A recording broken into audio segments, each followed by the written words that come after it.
Open your eyes. It's Saturday morning. You're warm, your pillow is dented exactly where your head was, blanket pulled up to your chin. Now delete all of it. No mattress, no pillow, no blanket. The ground beneath you isn't soft, it's packed earth, cold, and something just moved in the dark right next to your feet.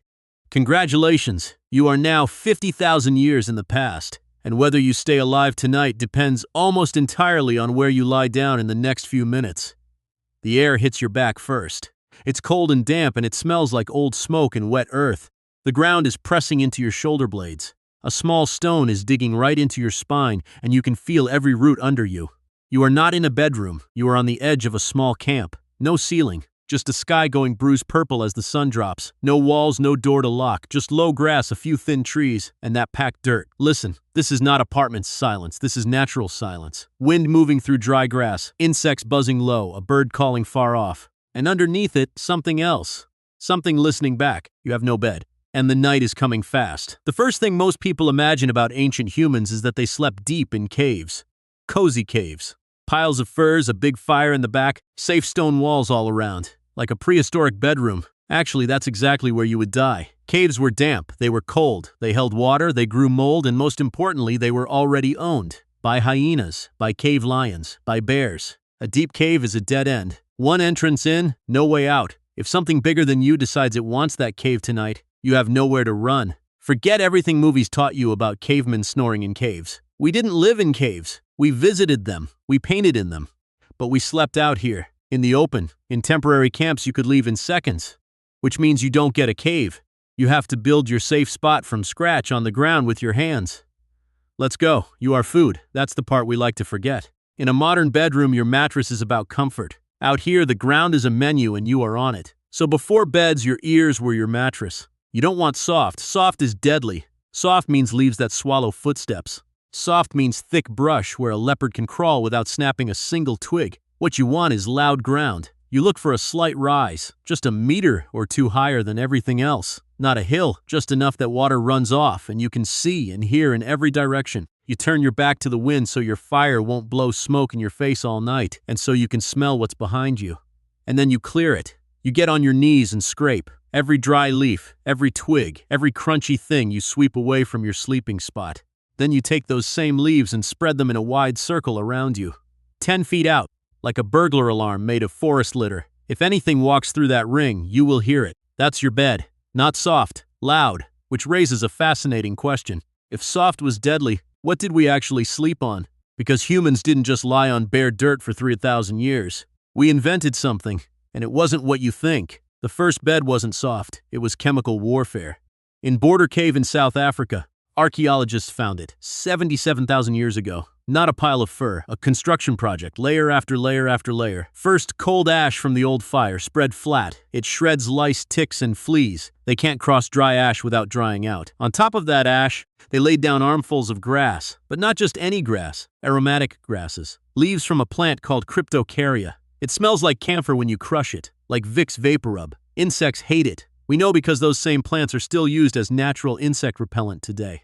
Then another layer of ash, then more grass, then ash again. A lasagna of ash and sweet-smelling grass, up to 3 feet thick in some places. Built up, burned, rebuilt, this is your mattress. It's not soft like memory foam. It's springy. It's dry. It keeps the damp from seeping into your bones. It keeps the bugs off your skin. It smells sharp and clean and slightly smoky. So you spend the afternoon doing humanity's oldest chore, armful after armful of that sharp-smelling grass. Let's go. And now you need the center of it all. The thing that makes all of this work. We didn't sleep around a fire, we slept with it. Not a big bonfire in the corner, a small, low fire in the exact middle of your circle. It's not for looks, it's a shield. Most predators will not cross a line of smoke and glowing coals. It's a heater. That packed earth steals your body heat all night. The fire gives it back, and it's a clock. Because someone has to stay awake. You cannot all sleep at once, that's how you die. So the fire needs feeding, all night. Every 2 or 3 hours, someone sits up, coughs, throws on another branch, pokes the coals back to life. In a group of 20, you take shifts without even talking about it. It's just what you do. The person on watch isn't a guard with a spear. He's the one keeping the nightlight on. Without that glow, you are alone in a darkness so complete you can't see your own hand. With it, you have a little island of orange light in a black ocean. But here's the question. Even with your ash bed and your grass and your fire, one human on the ground is still just prey. A leopard doesn't care about your insect-repelling grass. So how did we actually arrange ourselves to survive the night? You are not sleeping alone. You can't afford to. Let's go. Look at the camp. It's not a random scatter of people. It's a design. Fire in the center. Feet to the fire, heads out, shoulder to shoulder like spokes on a wheel. Kids in the middle by the mothers, fastest watchers on the outside edge. Your spot in that circle is everything. It's not random. Where you sleep says who trusts you, who you're bonded to, who will stand up for you tomorrow. Your spouse, your brother, your best friend, you curl into them. You spoon, you pile, you share heat. We think of cuddling, of co-sleeping, of needing someone next to you to fall asleep as modern softness. It's not. It's 300,000-year-old survival technology. Two bodies back to back stay warm and use half the energy. A line of 20 bodies radiates so much heat that the cold can't get in. And if you get banished, if you break the one rule that could get you kicked out of the tribe, they don't have to kill you. They just don't give you a spot in the circle anymore. No fire, no alarm ring of leaves, no backs against yours. Being banished from your tribe wasn't just a punishment. For most of human history, it was almost a death sentence, because one human alone on the ground is prey. 20 humans curled around a fire become something entirely different. The sun drops, the fire crackles, someone coughs and throws another branch on. You finally have it. A slight rise, cleared dirt, your alarm ring 10 feet out, a thick base of cold ash, and on top of it, a deep pile of that sharp-smelling grass. It itches a little. It's perfect. The faces around you glow orange for a second, then fade. A baby whimpers in the middle and is instantly shushed, pulled closer. Somewhere out there, beyond the leaf ring, beyond the light, other hunters are waking up.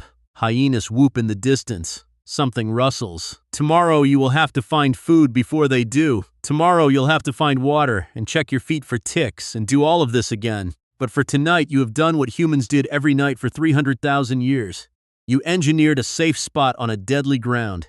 You lie down and the ground is still hard, but the ash is warm. The grass smells sharp and clean. The fire paints the faces around you orange. And for the first time today, your shoulders drop. You are not in a bed. You are in a circle. And that circle is holding the night back. When you go home tonight and check that your bedroom door is locked, that the hallway is dark but safe, that your pillow is fluffed just right, you're not being paranoid. You're doing the exact same thing your ancestors did every sunset for 300,000 years. One human alone on the ground is prey. 20 humans curled around a fire become something entirely different.